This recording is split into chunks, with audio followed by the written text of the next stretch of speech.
Welcome to the second lecture on engineering mechanics.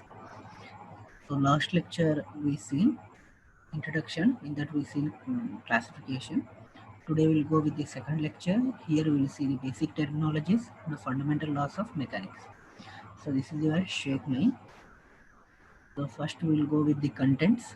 So here we'll have a contents like basic terminologies in mechanics, fundamental laws of mechanics, Newton's first law, Newton's second law, Newton's third law, Newton's law of gravitation, law of transmissibility of forces, parallelogram law of forces.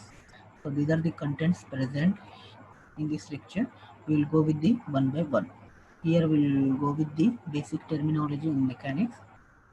Here we will have a first one is a mass. So mass can be defined as a quantity of matter possessed by a body.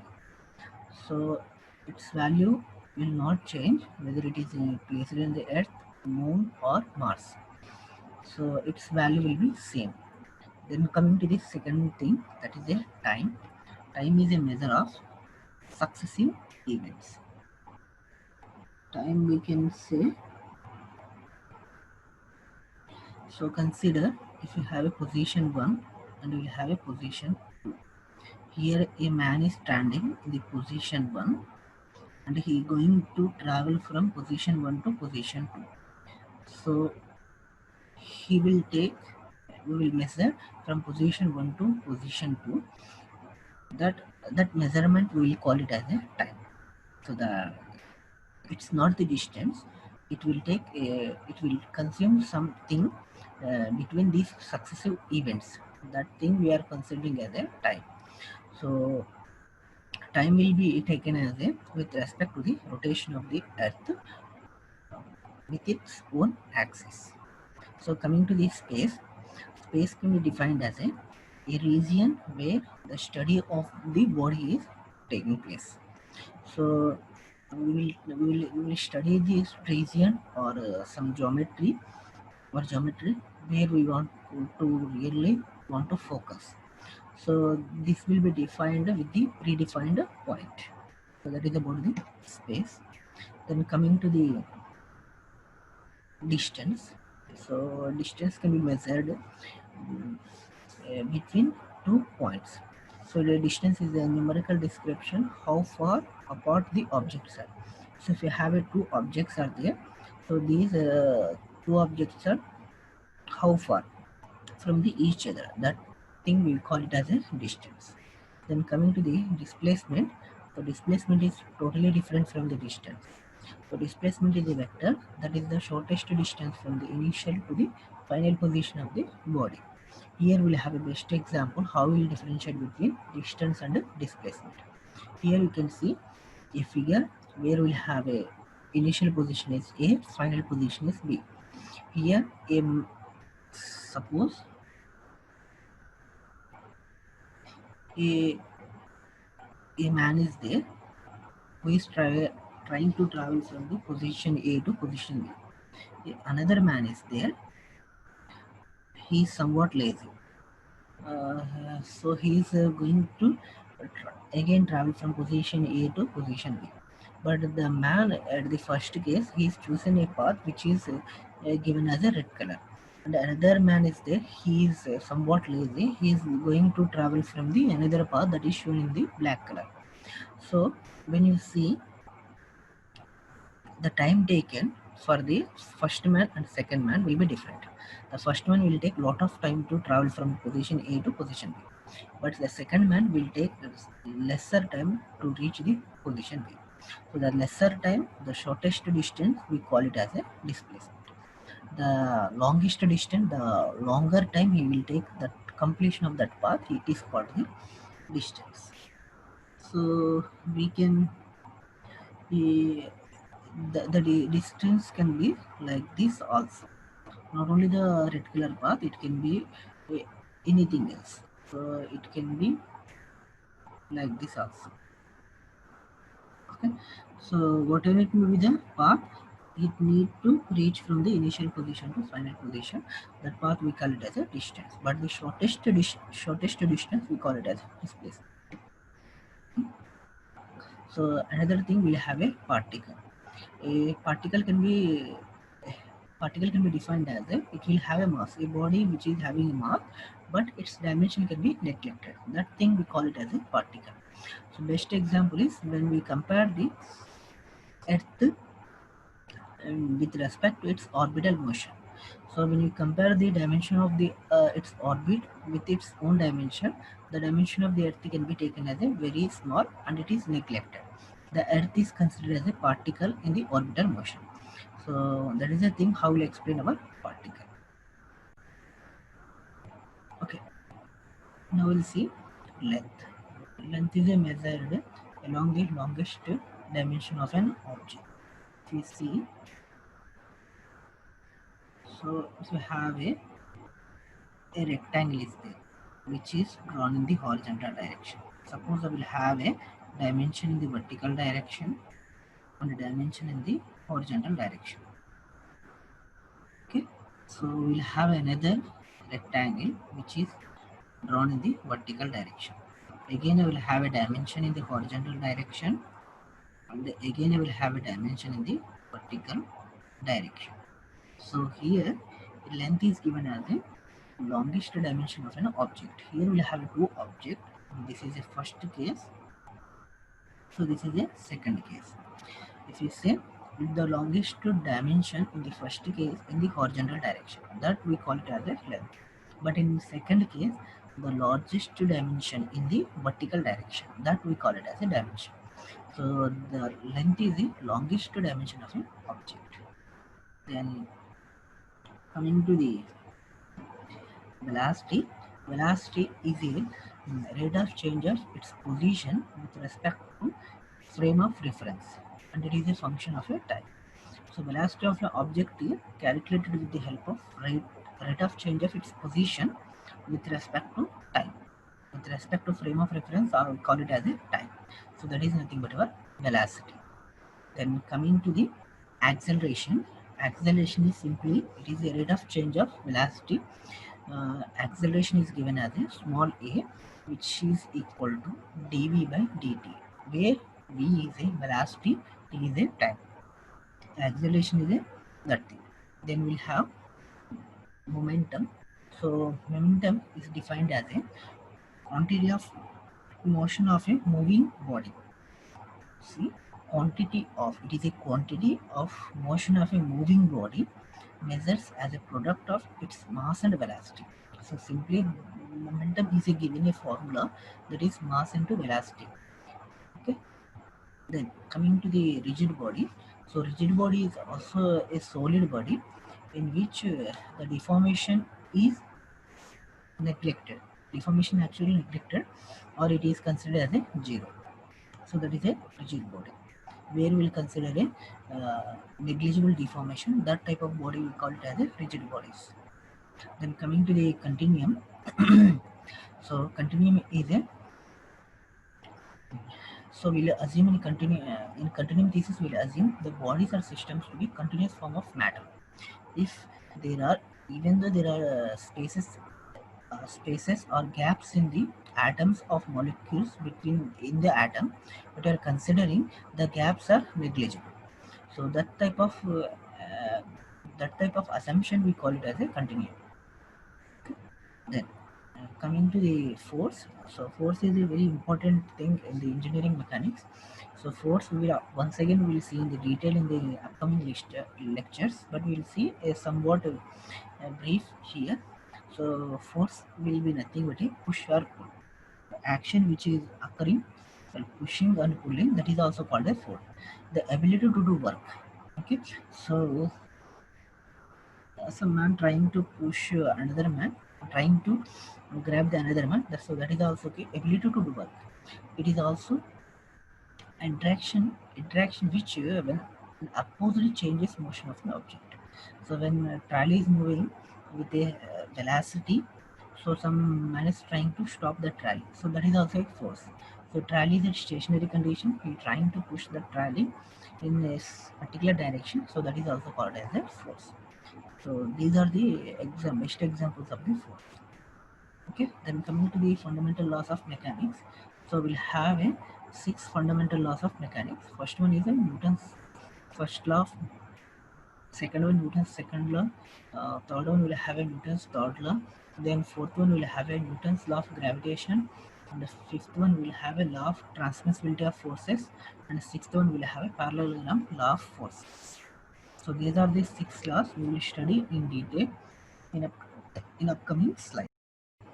Coming to the Newton's first law, here we will see Newton's first law says that if a body has particle origin at rest condition, it is trying to remain in its rest condition.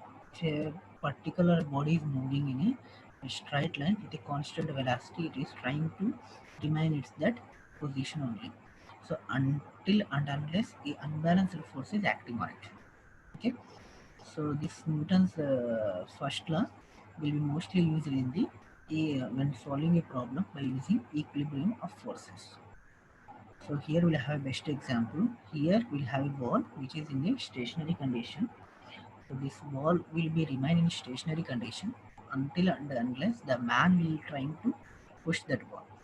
So the position of the ball is replaced with the help of force applied by that man. So that is a Newton's first law. And we'll have another diagram. A man is traveling in a bike. He will with a constant velocity. He will he will move until its velocity until and unless a wall is there. He he strike that wall and his velocity was stopped. And he was stopped. That means velocity is changed. So this is the examples of Newton's first law. Then coming to the Newton's second law. So Newton's second law states that the rate of change of moment of body directly proportional to the impressed force, that is applied force, and it takes in the direction of the force acting on it. So we'll have a animation here.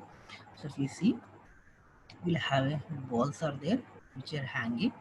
So the rocket symbol which is showing the application of force here.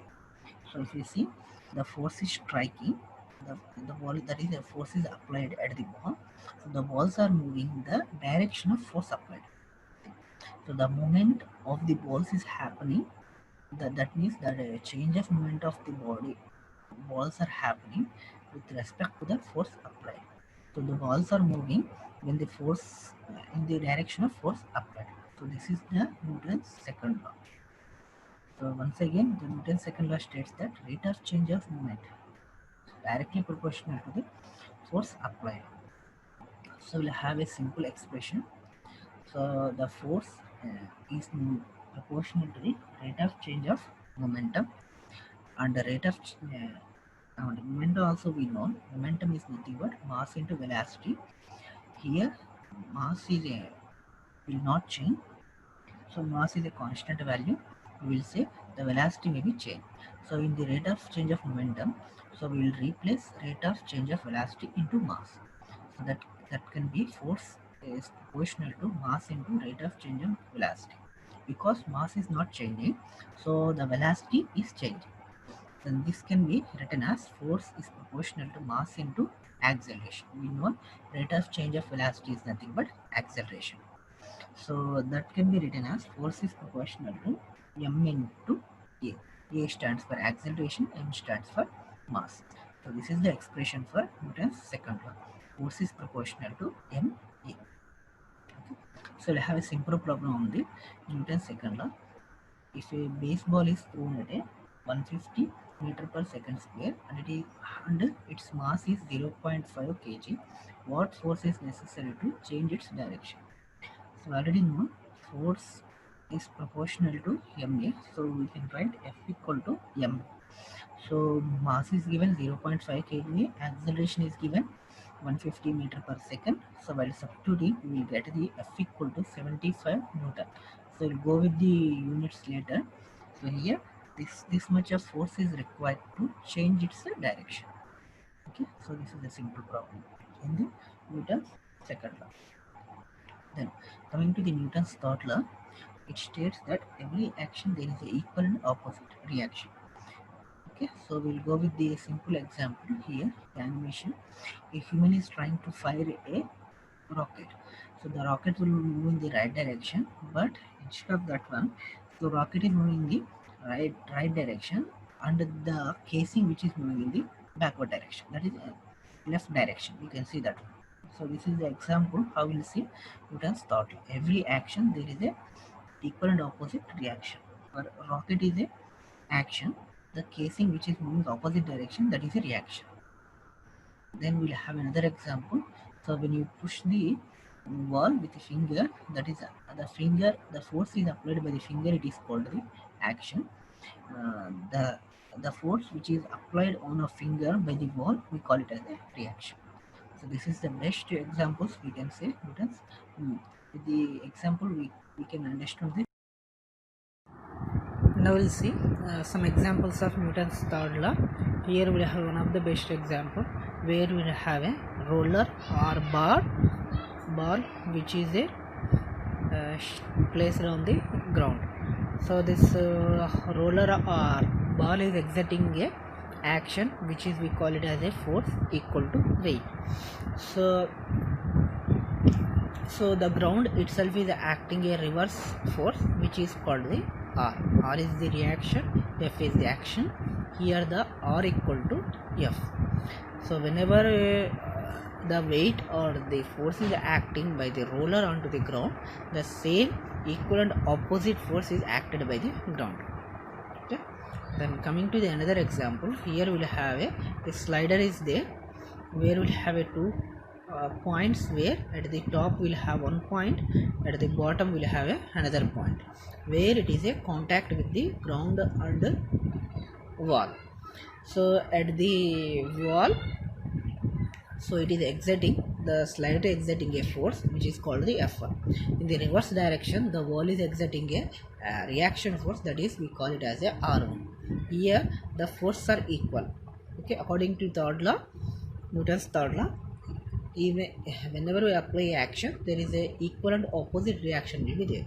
Similarly, at the bottom, it is exerting a force F2 on the ground. Similarly, a reaction will be applied from the ground, that is called the R2. Here R2 equal to F.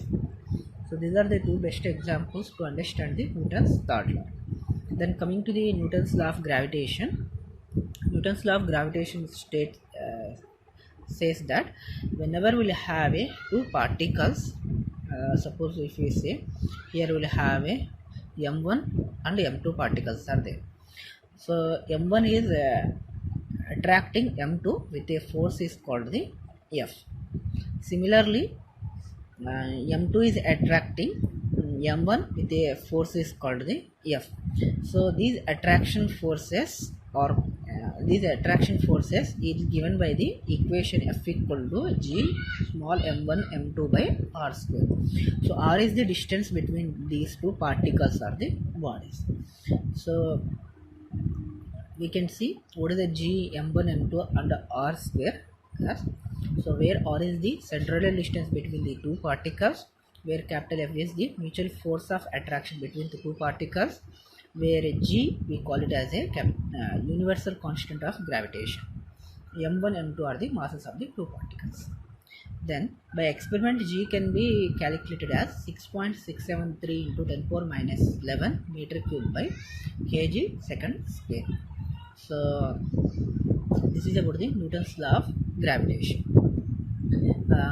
Then we will, with the help of Newton's law of gravitation, we will calculate the weight of the body, or we call it as that one as a gravitational force acting on a body. So that will be calculated as, if you assume the particular body is located or near the surface of the earth, then the only significant force is gravitational force between the earth and the particle. So in that case, we will assume the force which is acted by the earth on the body, we will consider that force will be weight of the our particle or body. So we will assume that one, the force attracted by the earth on the body is nothing but the weight of the body.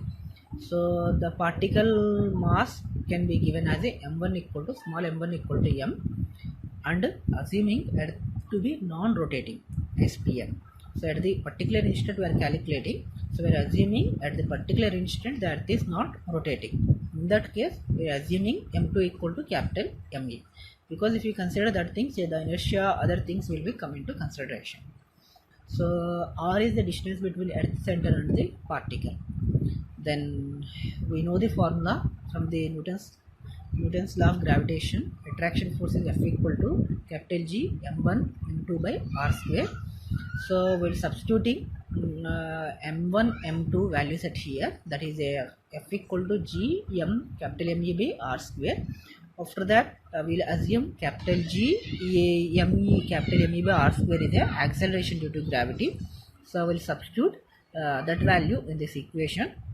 Here gravitation value is given from the experiment, that is called the 9.81 meter per second square. After substituting these all values in the F equal to G capital G M capital M E by r square and replacing F with the weight, we already seen that we will replace F attraction force with the capital W, that is a weight.